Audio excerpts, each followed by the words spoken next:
ವೇನೋ. ಎಲ್ಲವೂ ಸಂಗಮನಾಥನ ಒಲುಮೆ. ಅವನ ಇಚ್ಛೆ ಹೇಗಿದೆಯೋ ಹಾಗೇ ಎಲ್ಲವೂ ನಡೆಯಲಿ. ಅಣ್ಣನವರೇ, ಮಹಾಪ್ರಭುಗಳು ಈ ಓಲೆಯನ್ನು ಕಳುಹಿಸಿದ್ದಾರೆ.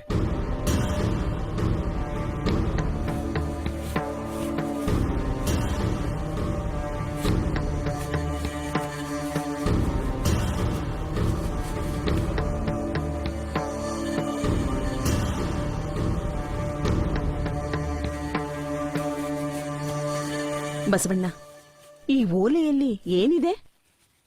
ಬೆಳಕು ಹರಿಯುವುದರೊಳಗೆ ನಾನು ಕಲ್ಯಾಣವನ್ನು ತೊರೆಯಬೇಕೆಂದು ರಾಜಾಜ್ಞೆ ಆಗಿದೆ.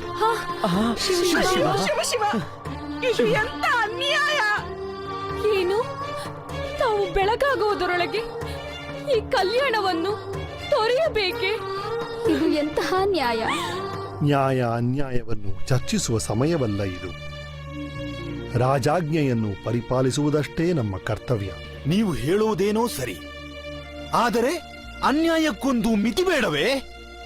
ನಾನು ಮಾತ್ರ ಅನ್ಯಾಯವನ್ನು ಸಹಿಸಲಾರೆ. ಇದನ್ನು ನಾನು ಪ್ರತಿಭಟಿಸುತ್ತೇನೆ. ಶರಣರಿಗೆ ಕೋಪ ಸಲ್ಲದು ಮಾಚಯ್ಯನವರೇ. ಶಿವಶರಣರು ಎಂದಿಗೂ ಶಾಂತರಾಗಿರಬೇಕು. ಏನೇ ಬಂದರೂ ಎದುರಿಸುವ ಶಕ್ತಿ ಇರಬೇಕು. ಯಾವ ಕಾರಣಕ್ಕೂ ಮನಸ್ಸನ್ನು ಕೋಪದ ಕೈಗೆ ನೀಡಬಾರದು. ಹಾಗಾದರೆ ತಾವು ಕಲ್ಯಾಣವನ್ನು ತೊರೆಯುವಿರಾ ಅಣ್ಣ? ಎಲ್ಲೇ ಇದ್ದರೂ ನಿಮ್ಮೆಲ್ಲರ ಶ್ರೇಯಸ್ಸನ್ನೇ ಬಯಸುವವನು ನಾನು. ಹಾಗಾದರೆ ತಾವು ಹೋಗುವುದಾದರೂ ಎಲ್ಲಿಗೆ? ಕೂಡಲ ಸಂಗಮಕ್ಕೆ. ತೀರ್ಥಯಾತ್ರೆಯ ಖಂಡನೆಯನ್ನು ತಾವೇ ಮಾಡಿರುವಿರಿ. ಈಗ ತಾವೇ... ಹೌದು, ಈಗಲೂ ನಾನು ತೀರ್ಥಯಾತ್ರೆಯನ್ನು ಖಂಡಿಸುತ್ತೇನೆ. ಪ್ರಭು, ನಮ್ಮ ಮಹಾಮಂತ್ರಿಗಳಾದ ಬಸವಣ್ಣನವರು ತಮ್ಮ ಅನುಭವ ಮಂಟಪದಲ್ಲಿ ನಡೆಸಿರುವ ಘನಕಾರ್ಯದ ಬಗ್ಗೆ ವಿಚಾರಿಸಬೇಕೆಂದು ತಮ್ಮಲ್ಲಿ ಪ್ರಾರ್ಥನೆ. ಬಸವಣ್ಣನವರೇ, ಸಮಗಾರ ಹರಳಿಯನ್ನ ಮಗನಿಗೂ ಬ್ರಾಹ್ಮಣರಾದ ಮಧುವರಸರ ಮಗಳಿಗೂ ನೀವೇ ಮುಂದೆ ನಿಂತು ವಿವಾಹ ನೆರವೇರಿಸಿದರಂತೆ, ನಿಜವೇ? ಹೌದು ಮಹಾಪ್ರಭು. ಅಂತರ್ಜಾತಿ ವಿವಾಹ ಅಪರಾಧ ಎಂಬುದು ನಿಮ್ಮ ಗಮನಕ್ಕೆ ಬರಲಿಲ್ಲವೇ? ಪ್ರಭು, ಮಾನವರಲ್ಲಿ ಉತ್ತಮರು ಕನಿಷ್ಠರು ಎಂದು ಯಾರೂ ಇಲ್ಲ. ಸಕಲರೂ ಸಮಾನರೇ. ನಮ್ಮೆಲ್ಲರ ತಂದೆ ಪರಮಾತ್ಮ, ತಾಯಿ ಭೂದೇವಿ, ಸಕಲ ಮಾನವರೂ ಅಮೃತಪುತ್ರರೆಂದು ವೇದವೇ ಘೋಷಿಸುತ್ತದೆ. ಹೀಗಿರುವಾಗ ಈ ಜಾತಿ ಮೇಲು ಕೀಳು ಯಾವುದೂ ಸಲ್ಲುವುದಿಲ್ಲ. ಹಾಗಾದರೆ ಈ ಜಾತಿಗಳು ಏಕೆ ಬಳಕೆಯಲ್ಲಿ ಬರಬೇಕು? ದುಡಿಯುವವನೇ ಪಡೆಯಬೇಕೆಂಬುದು ಸೃಷ್ಟಿಯ ನಿಯಮ. ಕಾಯಕವಿಲ್ಲದೆ ಏನೂ ನಡೆಯುವುದಿಲ್ಲ. ಹೀಗಿರುವಾಗ ಒಬ್ಬೊಬ್ಬರು ಒಂದೊಂದು ಕಾಯಕವನ್ನು ಆರಿಸಿಕೊಳ್ಳುವುದು ಅನಿವಾರ್ಯ. ಬಟ್ಟೆಗಳನ್ನು ಸ್ವಚ್ಛ ಮಾಡುವವನು ಮಡಿವಾಳ ಅನಿಸಿಕೊಂಡ. ಮಡಿಕೆಗಳನ್ನು ಮಾಡುವವನು ಕುಂಬಾರನಾದ. ಪಾದರಕ್ಷೆಯನ್ನು ಹೊಲಿಯುವವನು ಸಮಗಾರನಾದ. ಇನ್ನು ವೇದಶಾಸ್ತ್ರಗಳನ್ನು ಪಠಣ ಮಾಡಿದವನು ಬ್ರಾಹ್ಮಣ ಅನಿಸಿಕೊಂಡ. ಆದರೆ ಕಮ್ಮಾರ ಕಬ್ಬಿಣವನ್ನು ಮಾತ್ರ ಕಾಯಿಸಬೇಕು. ಸಮಗಾರ ಪಾದರಕ್ಷೆಯನ್ನು ಮಾತ್ರ ಹೊಲಿಯಬೇಕು.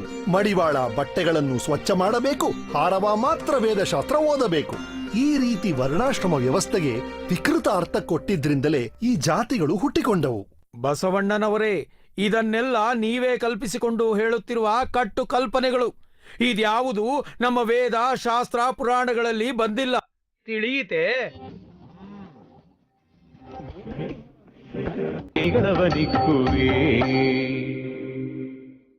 ಬಸವಣ್ಣನವರೇ, ದೇವ ನಿರ್ಮಿತ ವೇದ ಶಾಸ್ತ್ರ ಪುರಾಣಗಳನ್ನು ಅಲ್ಲಗಳೆಯುವುದು ಶ್ರೇಯಸ್ಕರವಲ್ಲ. ಓ, ಹಾಗಾದರೆ ದೇವನಿರ್ಮಿತ ಮಾನವರನ್ನು ಮೇಲು ಕೀಳು ಎಂದು ಬೇರ್ಪಡಿಸಿ ನಿಂದಿಸುವುದು ಶ್ರೇಯಸ್ಕರವೇ? ಬಸವಣ್ಣನವರೇ, ಹೀನ ಕುಲದವರು ಹಾಗೂ ನಮ್ಮಂತಹ ಉತ್ತಮ ಕುಲದವರು ಎಂದಿಗೂ ಸಮನಾಗಲು ಸಾಧ್ಯವೇ ಇಲ್ಲ. ನಮಗೂ ಅವರಿಗೂ ಅಜಗಜಾಂತರವಾದ ವ್ಯತ್ಯಾಸವಿದೆ. ಏನು ವ್ಯತ್ಯಾಸ ಮಂಚಣ್ಣನವರೇ? ಚಿವುಟಿದರೆ ಅವರಿಗೆ ನೋವಾಗುವುದಿಲ್ಲವೇನು? ಅವರ ದೇಹದಲ್ಲಿ ರಕ್ತ, ತಮ್ಮ ದೇಹದಲ್ಲಿ ಅಮೃತ ಹರಿಯುವುದೇನು? ಅವರು ಮೃತ್ಯು ಹೊಂದುವವರು, ತಾವು ಮೃತ್ಯುಂಜಯರೇನು? ನಮ್ಮ ನಿಮ್ಮಂತೆ ಅವರಿಗೂ ಭಾವನೆಗಳಿವೆ, ಹಾಸ್ಯ ಪ್ರಜ್ಞೆ ಇದೆ, ಯೋಚನೆ ಮಾಡುವ ಶಕ್ತಿ ಇದೆ. ಸಮಯ ಬಂದರೆ ರೋಷದಿಂದ ಸಿಡಿದೇಳುವ ಸಾಮರ್ಥ್ಯವೂ ಇದೆ. ಸಲ್ಲದ ತರ್ಕವೇಕೆ ಬಸವಣ್ಣನವರೇ? ಈ ವಿವಾಹವನ್ನೇ ರದ್ದುಗೊಳಿಸಿ ಬಿಡಿ. ಕೊಟ್ಟ ಮಾತನ್ನು ಇಟ್ಟ ಹೆಜ್ಜೆಯನ್ನು ಹಿಂದೆಗೆಯುವುದು ಶರಣಧರ್ಮವಲ್ಲ. ನಾ ಮಾಡಿದ ಸತ್ಕಾರ್ಯವನ್ನು ರದ್ದುಗೊಳಿಸಲು ನನ್ನಿಂದ ಸಾಧ್ಯವಿಲ್ಲ. ಬಸವಣ್ಣನವರಿಗೆ ಅವರ ಹಿಂಬಾಲಕರಾದ ಶರಣರ ಮೇಲೆ ಅತಿಯಾದ ಪ್ರೇಮ ಇರುವುದಕ್ಕೆ ಒಂದು ಪ್ರಬಲವಾದ ಕಾರಣವೂ ಇದೆ ಪ್ರಭು. ಏನದು? ಏನು ಹೇಳಲಿ ಪ್ರಭು, ಈ ಹೀನ ಕುಲದವರೆಲ್ಲರನ್ನೂ ಶರಣರನ್ನಾಗಿ ಮಾಡಿ ಶರಣರ ಒಂದು ಸೈನ್ಯವನ್ನು ಕಟ್ಟಿ ತಾವೇ ನಿರ್ಮಿಸಿರುವ ಅನುಭವ ಮಂಟಪದಲ್ಲಿ ಯುದ್ಧ ತರಬೇತಿಯನ್ನು ನೀಡುತ್ತಿದ್ದಾರೆ. ಏನು ಕ್ರಮಿತರೆ? ಹೌದು ಪ್ರಭು. ಸಮಯ ನೋಡಿ ತಮ್ಮನ್ನೇ ಸಿಂಹಾಸನದಿಂದ ಕೆಳಗಿಳಿಸಿ ಬಸವಣ್ಣನವರೇ ಮಹಾರಾಜರಾಗಿ ರಾಜ್ಯವನ್ನಾಳುವ ಹುನ್ನಾರ ನಡೆಸಿದ್ದಾರೆ ಪ್ರಭು. ಕ್ರಮಿತರೆ, ಸಲ್ಲದ ಅಪವಾದ ಸರಿಯಲ್ಲ. ನ್ಯಾಯ, ನೀತಿ, ಧರ್ಮ, ಸತ್ಯವೇ ನಮ್ಮ ಉಸಿರೆಂದು ಬದುಕುತ್ತಿರುವವರು ನಾವು. ಪ್ರಭುಗಳೇ, ಅಪವಾದವನ್ನು ಹೊತ್ತು ಅಧಿಕಾರದಲ್ಲಿ ಇರುವುದಕ್ಕಿಂತ ಅಧಿಕಾರವನ್ನು ತ್ಯಜಿಸುವುದೇ ಲೇಸು. ನನ್ನ ಸಮಾಜ ಸೇವಾ ಸತ್ಕಾರ್ಯಗಳಿಗೆ ಅಡ್ಡಿಯಾಗಿರುವ ಈ ಅಧಿಕಾರ ನನಗೆ ಬೇಡ. ನನ್ನ ಮೇಲೆ ವಿಶ್ವಾಸವಿಟ್ಟು ಬಹಳ ಅಕ್ಕರೆಯಿಂದ ತಾವು ನೀಡಿದ ಈ ಮಹಾಮಂತ್ರಿ ಪದವಿಯನ್ನು ತಮಗೇ ಹಿಂತಿರುಗಿಸುತ್ತಿದ್ದೇನೆ. ಸ್ವೀಕರಿಸಿ ಪ್ರಭು. ಬಸವಣ್ಣನವರೇ, ಇದೇನು ಮಾಡುತ್ತಿರುವಿರಿ ನೀವು?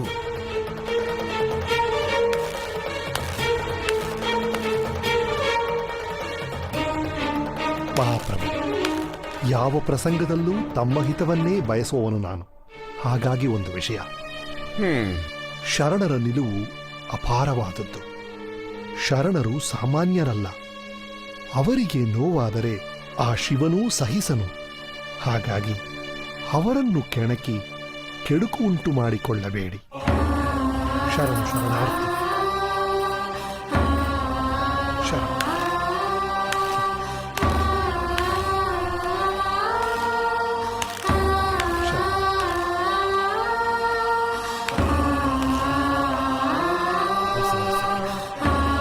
ಬಸವಣ್ಣ, ಬಸವಣ್ಣರೇ, ಬಸವಣ್ಣ. ನಮಗೆ ಕೇಡನ್ನು ಬಯಸುವವರಿಗೆ ನಾವೇಕೆ ಕೇಡನ್ನು ಬಯಸಬೇಕು? ಆಗುವುದೆಲ್ಲವೂ ಒಳ್ಳೆಯದಕ್ಕಾಗಿಯೇ. ಓ, ಬನ್ನಿ. ಅಣ್ಣನವರೇ, ಅಣ್ಣನವರೇ,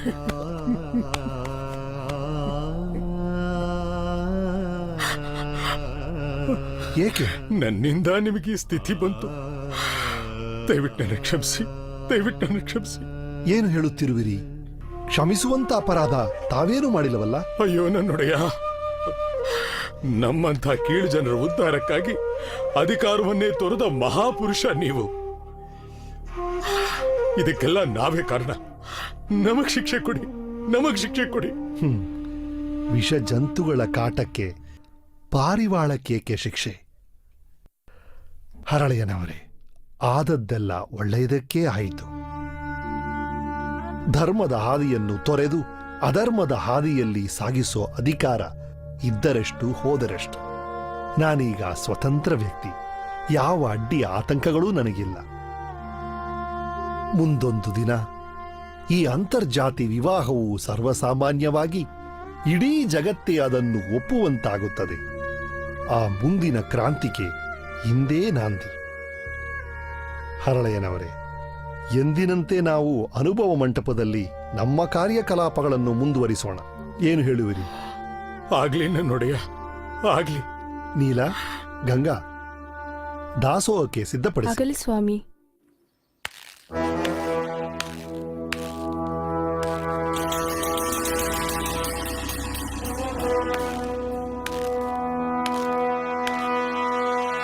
ಪ್ರಭು, ಮಹಾಪ್ರಭು,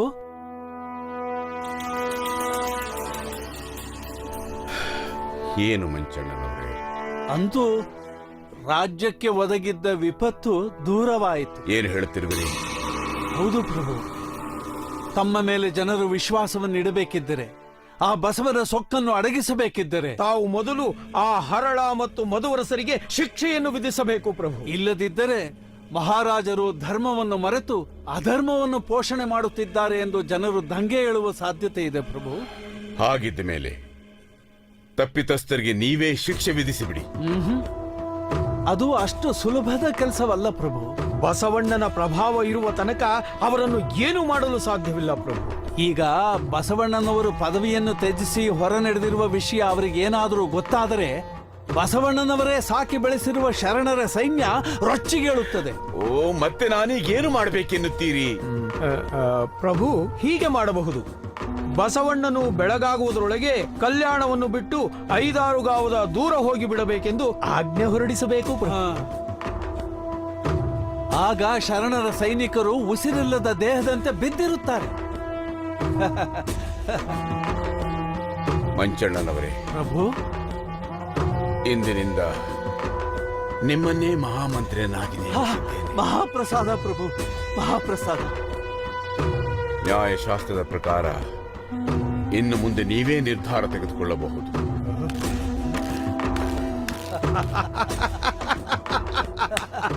ಬಸವಣ್ಣ, ನೀನು ಪ್ರಧಾನಿ ಪಟ್ಟವನ್ನು ತ್ಯಾಗ ಮಾಡುವುದರಲ್ಲಿ ಸ್ವಲ್ಪ ದುಡುಕಿದೇನೂ ಅನಿಸುತ್ತದೆ. ಸ್ವಾತಂತ್ರ್ಯವನ್ನು ಕಳೆದುಕೊಂಡು ರಾಜ್ಯದ ಪ್ರಧಾನಿಯಾಗಿರುವುದಕ್ಕಿಂತ ಸಮಾಜದ ತೊತ್ತಾಗಿರುವುದೇ ಶ್ರೇಷ್ಠ. ಅದೂ ಅಲ್ಲದೆ ನಾನೊಂದು ಸೈನ್ಯವನ್ನು ಕಟ್ಟಿ ಸಿಂಹಾಸನವನ್ನು ಏರಿ ಮಹಾರಾಜನಾಗಬೇಕಂತಿದ್ದೇನೆ ಎಂಬ ಕೆಲವರ ಚಾಡಿ ಮಾತುಗಳಿಗೆ ಮಹಾರಾಜರು ತಲೆ ತೂಗಿದ್ದಾರೆ. ಅಯ್ಯೋ, ಇಂತಹ ಪರಿಸ್ಥಿತಿಯಲ್ಲಿ ನನ್ನ ಪದವಿಯನ್ನು ತ್ಯಜಿಸುವುದೊಂದನ್ನು ಬಿಟ್ಟು ಬೇರೆ ದಾರಿ ಕಾಣಲಿಲ್ಲ ಅಕ್ಕ.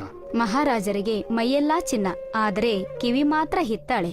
ಮಹಾರಾಜರು ಮತ್ತೊಬ್ಬರ ಚಾಡಿ ಮಾತನ್ನು ಕೇಳದೆ ಸ್ವಲ್ಪ ವಿವೇಕತನದಿಂದ ವರ್ತಿಸಿದ್ದರೆ ಹೀಗಾಗುತ್ತಿರಲಿಲ್ಲವೇನೋ. ಎಲ್ಲವೂ ಸಂಗಮನಾಥನ ಒಲುಮೆ. ಅವನ ಇಚ್ಛೆ ಹೇಗಿದೆಯೋ ಹಾಗೇ ಎಲ್ಲವೂ ನಡೆಯಲಿ. ಅಣ್ಣನವರೇ, ಮಹಾಪ್ರಭುಗಳು ಈ ಓಲೆಯನ್ನು ಕಳುಹಿಸಿದ್ದಾರೆ.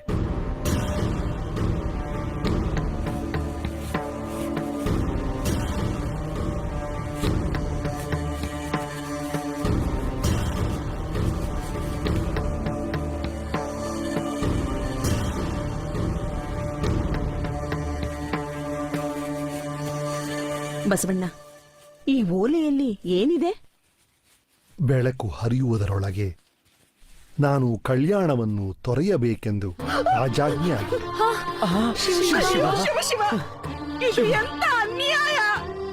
ಏನು? ತಾವು ಬೆಳಗಾಗುವುದರೊಳಗೆ ಈ ಕಲ್ಯಾಣವನ್ನು ತೊರೆಯಬೇಕೆ? ಇದು ಎಂತಹ ನ್ಯಾಯ? ನ್ಯಾಯ ಅನ್ಯಾಯವನ್ನು ಚರ್ಚಿಸುವ ಸಮಯವಲ್ಲ ಇದು. ರಾಜಾಜ್ಞೆಯನ್ನು ಪರಿಪಾಲಿಸುವುದಷ್ಟೇ ನಮ್ಮ ಕರ್ತವ್ಯ. ನೀವು ಹೇಳುವುದೇನೋ ಸರಿ, ಆದರೆ ಅನ್ಯಾಯಕ್ಕೊಂದು ಮಿತಿ ಬೇಡವೇ? ನಾನು ಮಾತ್ರ ಅನ್ಯಾಯವನ್ನು ಸಹಿಸಲಾರೆ. ಇದನ್ನು ನಾನು ಪ್ರತಿಭಟಿಸುತ್ತೇನೆ. ಶರಣರಿಗೆ ಕೋಪ ಸಲ್ಲದು ಮಾಚಯ್ಯನವರೇ. ಶಿವಶರಣರು ಎಂದಿಗೂ ಶಾಂತರಾಗಿರಬೇಕು. ಏನೇ ಬಂದರೂ ಎದುರಿಸುವ ಶಕ್ತಿ ಇರಬೇಕು. ಯಾವ ಕಾರಣಕ್ಕೂ ಮನಸ್ಸನ್ನು ಕೋಪದ ಕೈಗೆ ನೀಡಬಾರದು. ಹಾಗಾದರೆ ತಾವು ಕಲ್ಯಾಣವನ್ನು ತೊರೆಯುವಿರಾ ಅಣ್ಣ? ಎಲ್ಲೇ ಇದ್ದರೂ ನಿಮ್ಮೆಲ್ಲರ ಶ್ರೇಯಸ್ಸನ್ನೇ ಬಯಸುವವನು ನಾನು. ಹಾಗಾದರೆ ತಾವು ಹೋಗುವುದಾದರೂ ಎಲ್ಲಿಗೆ? ಕೂಡಲ ಸಂಗಮಕ್ಕೆ. ತೀರ್ಥಯಾತ್ರೆಯ ಖಂಡನೆಯನ್ನು ತಾವೇ ಮಾಡಿರುವಿರಿ. ಈಗ ತಾವೇ... ಹೌದು, ಈಗಲೂ ನಾನು ತೀರ್ಥಯಾತ್ರೆಯನ್ನು ಖಂಡಿಸುತ್ತೇನೆ. ಇಡೀ ವಿಶ್ವವೇ ದೇವರಿರುವ ಪುಣ್ಯಕ್ಷೇತ್ರ. ನಾನು ಕೂಡಲ ಸಂಗಮಕ್ಕೆ ಹೋಗುತ್ತಿರುವುದು ಅದು ತೀರ್ಥಕ್ಷೇತ್ರ ಎಂಬ ಕಾರಣದಿಂದಲ್ಲ. ನಾನು ಓದಿ ಜ್ಞಾನದ ಬೆಳಕನ್ನು ಕಂಡ ಪುಣ್ಯಕ್ಷೇತ್ರವದು. ಅಲ್ಲಿನ ನೆರೆಹೊರೆಯ ಜನರಿಗೆ ಜಾಗೃತಿ ಮೂಡಿಸುವ ಇಚ್ಛೆ ಇದೆ. ಅದು ಅಲ್ಲದೆ ರಾಜಾಜ್ಞೆಯಂತೆ ಅದು ಕಲ್ಯಾಣದಿಂದ ದೂರದಲ್ಲಿದೆ. ಈ ಎಲ್ಲಾ ಕಾರಣಗಳಿಗಾಗಿ ನಾನು ಕೂಡಲ ಸಂಗಮಕ್ಕೆ ಹೊರಟಿದ್ದೇನೆ. ಅಲ್ಲಮ ಪ್ರಭುಗಳು ಕದಳೀವನಕ್ಕೆ ಹೋಗಿದ್ದಾರೆ. ಈಗ ತಾವೂ ಇಲ್ಲಿಂದ ಹೋದರೆ ಈ ಅನುಭವ ಮಂಟಪದ ಕಾರ್ಯಕಲಾಪಗಳ ನೇತೃತ್ವವನ್ನು ಯಾರು ವಹಿಸಿಕೊಳ್ಳುವರು? ಮಹಾವಿರಕ್ತರು ಜ್ಞಾನಿಗಳೂ ಆದ ಚನ್ನಬಸವಣ್ಣನವರು ಶೂನ್ಯ ಪೀಠವನ್ನು ಅಲಂಕರಿಸುತ್ತಾರೆ. ಚನ್ನಬಸವಣ್ಣ, ಬಾಳಿನಂತೆ ಅಂತ್ಯವೂ ಭವ್ಯವಾಗಿರಬೇಕು. ಎಂತಹ ಪ್ರಸಂಗ ಬಂದರೂ ದುಡುಕಬೇಡ. ನಮ್ಮ ಶರಣರ ಸಮೂಹವನ್ನು ಶಿವಧರ್ಮದ ಹಾದಿಯಲ್ಲಿ ಮುನ್ನಡೆಸುವುದು ನಿನ್ನ ಕರ್ತವ್ಯ. ನಮ್ಮ ಶರಣರ ವಚನ ಸಾಹಿತ್ಯ ಭಂಡಾರವನ್ನು ಸಂರಕ್ಷಿಸುವ ಹೊಣೆ ನಿನ್ನದು. ನಮ್ಮ ವಚನ ಸಾಹಿತ್ಯ ನಾಶವಾದರೆ 770 ಶರಣರ ಶ್ರಮ ವ್ಯರ್ಥವಾದಂತೆ. ಅಣ್ಣ, ನಿಮ್ಮ ನಗಲಿ ನಾನು ಹೇಗಿರಲಿ? ಶರಣರು ದುಃಖಿಸಬಾರದು. ನಾನಿಲ್ಲದಿದ್ದರೂ ಇಡೀ ಶರಣ ಸಂಕುಲವೇ ನಿನ್ನೊಂದಿಗಿದೆ. ಹಾಗಾಗಿ ಚಿಂತಿಸಬಾರದು. ಒಂದು ಮಾತು, ಮಹಾರಾಜರ ರಕ್ಷಣೆಯ ಹೊಣೆ ನಿನ್ನದು. ಆಗಲಿ ಅಣ್ಣ. ಸರಿ, ನಾನಿನ್ನು ಬರುತ್ತೇನೆ. ಎಲ್ಲಾ ಶರಣರಿಗೂ ಶರಣು ಶರಣಾರ್ಥಿ.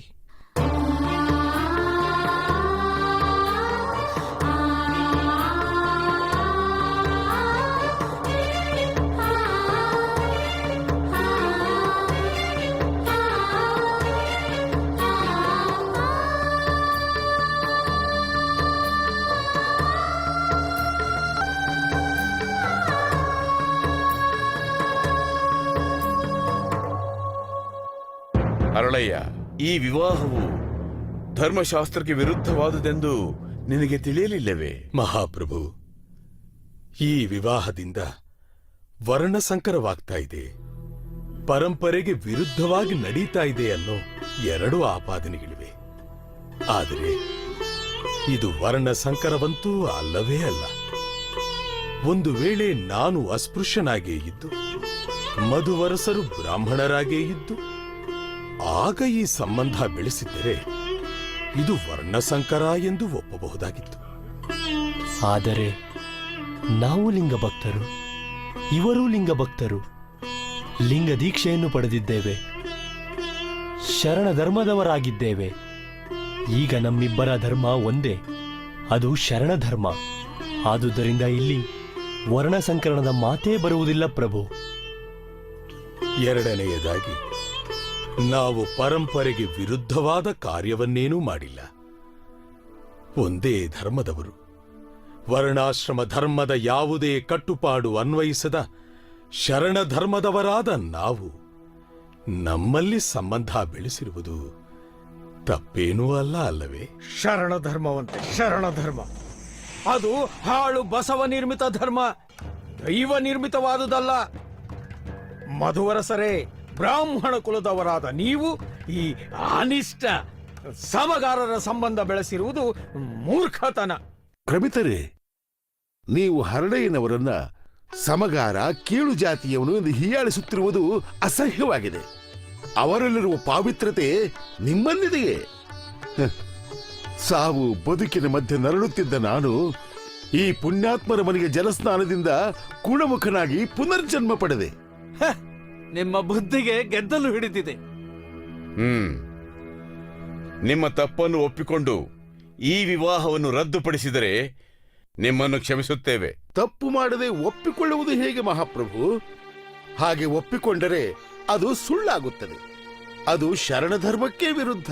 ಮಧುವರಸರೇ, ಶ್ರೇಷ್ಠ ಕುಲದವರಾದ ನೀವು ಹೀನ ಕುಲದ ಹರಳೆಯನವರ ಸಂಬಂಧ ಬೆಳೆಸುವುದು ಧರ್ಮಶಾಸ್ತ್ರಕ್ಕೆ ವಿರುದ್ಧ ಎನಿಸಲಿಲ್ಲವೇ? ಪ್ರಭು, ಮಾನವರಲ್ಲಿ ಮೇಲು ಜಾತಿ ಕೀಳು ಜಾತಿ ಎಂಬುದನ್ನ ನಮ್ಮ ಶರಣ ಧರ್ಮ ಒಪ್ಪುವುದಿಲ್ಲ. ಸಕಲರಿಗೂ ಲೇಸನು ಬಯಸುವವನೇ ನಿಜವಾದ ಕುಲಜ. ಜಾತಿ ಎಂಬುದು ಧರ್ಮ ನಿರ್ಮಿತವಲ್ಲ ಪ್ರಭು, ಅದು ಕೇವಲ ಮಾನವ ನಿರ್ಮಿತ. ಓಹೋ, ಉಪದೇಶ!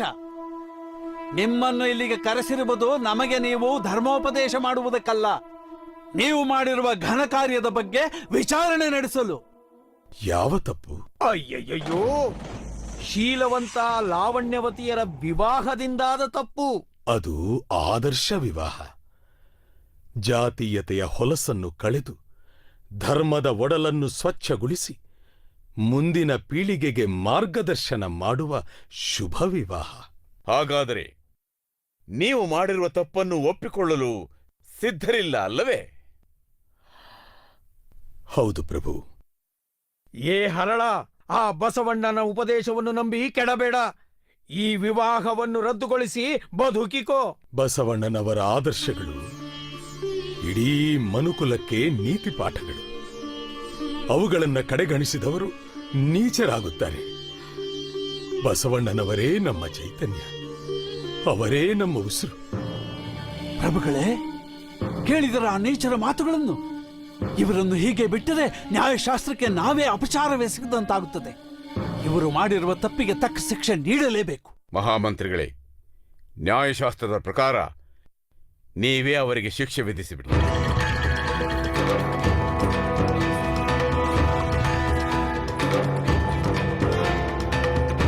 ನಿಮಗೆ ಕಟ್ಟ ಕಡೆಯದಾಗಿ ಮತ್ತೊಮ್ಮೆ ಅವಕಾಶ ಕೊಡುತ್ತಿದ್ದೇನೆ.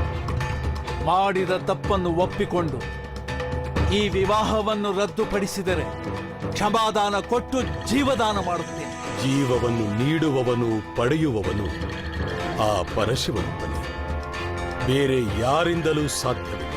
ಹೌದು, ನಾವು ಮರಣಕ್ಕೆ ಹೆದರುವವರಲ್ಲ. ಶರಣರಿಗೆ ಮರಣವೇ ಮಹಾನವಮಿ. ಓಹೋ, ಅಪರಾಧಿಗಳಾದ ನಿಮಗೆ ಇಷ್ಟೊಂದು ದುರಹಂಕಾರವೇ? ಮಂಚಣ್ಣನವರೇ, ವೃಥಾ ಕಾಲಹರಣ ಮಾಡದೆ ಇವರಿಗೆ ಶಿಕ್ಷೆಯನ್ನು ವಿಧಿಸಿಬಿಡಿ. ಶಾಸ್ತ್ರಗಳು ದೇವರ ಕಣ್ಣುಗಳು ಇದ್ದ ಹಾಗೆ. ಅಂತಹ ಶಾಸ್ತ್ರಗಳನ್ನು ಉಲ್ಲಂಘನೆ ಮಾಡಿದ ಇವರ ಕಣ್ಣುಗಳನ್ನು ಕಾದ ಕಬ್ಬಿಣದ ಸಲಾಖೆಯಿಂದ ಕೆತ್ತೆಸೇರಿ ಧರ್ಮಕ್ಕೆ, ಸಂಪ್ರದಾಯಕ್ಕೆ ವಿರುದ್ಧವಾಗಿ ನಡೆದುಕೊಂಡ ಇವರುಗಳನ್ನು ಆನೆಯ ಕಾಲಿಗೆ ಕಟ್ಟಿಸಿ ಕಲ್ಲು ಮುಳ್ಳುಗಳ ಮೇಲೆ ಎಳೆಯಿಸಿರಿ. ಇವರ ದೇಹ ತುಂಡು ತುಂಡಾಗಿ ಸಾಯಲಿ.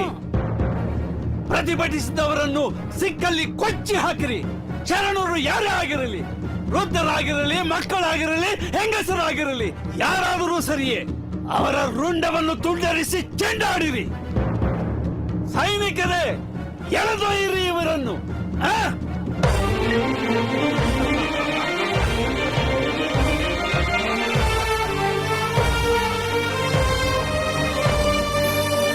ನೇತೃತ್ವದಲ್ಲಿ ಶರಣೆಯರು ವಚನ ಸಾಹಿತ್ಯವನ್ನು ಹೊತ್ತುಕೊಂಡು ಕಲ್ಯಾಣವನ್ನು ತೊರೆದು ಹೋಗುತ್ತಿರುವಾಗ ಮಂತ್ರಿ ಮಂಚಣ್ಣನ ಆದೇಶದಂತೆ ಸೈನಿಕರು ಅವರನ್ನು ಅಡ್ಡಗಟ್ಟಿ ಕೊಲ್ಲಲು ಪ್ರಯತ್ನಿಸಿದಾಗ ಮಡಿವಾಳ ಮಾಚಿದೇವ ಹಾಗೂ ಡೋಹರ ಕಕ್ಕಯ್ಯ ತಮ್ಮ ಪ್ರಾಣದ ಹಂಗನ್ನು ತೊರೆದು ಸೈನಿಕರೊಡನೆ ಹೋರಾಡಿ ಶರಣರನ್ನು ರಕ್ಷಿಸಿ ಸೈನಿಕರನ್ನು ಹಿಮ್ಮೆಟ್ಟಿಸಿದರು.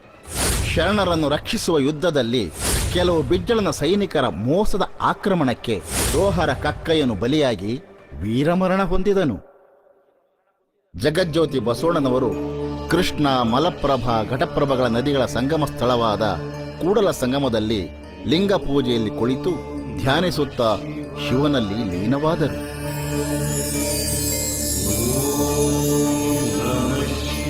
ಶರಣರ ಹಾಗೂ ವಚನ ಸಾಹಿತ್ಯದ ರಕ್ಷಣೆ ಮಾಡಿರುವ ಸುದ್ದಿಯನ್ನು ತಿಳಿಸಲು ಸಂತೋಷದಿಂದ ಹೊರಟ ಮಡಿವಾಳ ಮಾಚಿದೇವರಿಗೆ ಜಗಜ್ಯೋತಿ ಬಸವಣ್ಣನವರು ಕೂಡಲ ಸಂಗಮದಲ್ಲಿ ಲಿಂಗೈಕ್ಯರಾದ ಸುದ್ದಿಯನ್ನು ಕೇಳಿ ದುಃಖದಿಂದ ರಾಚೋಟಿಯ ಕಡೆ ಹೊರಟರು. ಬಸವಣ್ಣನವರು ಲಿಂಗೈಕ್ಯರಾದ ಸುದ್ದಿ ಕೇಳಿ ಶರಣೆ ಲೀಲಾಂಬಿಕೆಯವರು ಇಷ್ಟಲಿಂಗ ಪೂಜೆ ಮಾಡುತ್ತಾ ತಾವೂ ಶಿವನಲ್ಲಿ ಲೀನವಾದರು. ಚನ್ನಬಸವಣ್ಣನವರು ಕೆಲವು ಶರಣರೊಂದಿಗೆ ಉಳವಿಯ ಕಡೆ ಪ್ರಯಾಣ ಬೆಳೆಸಿದರು.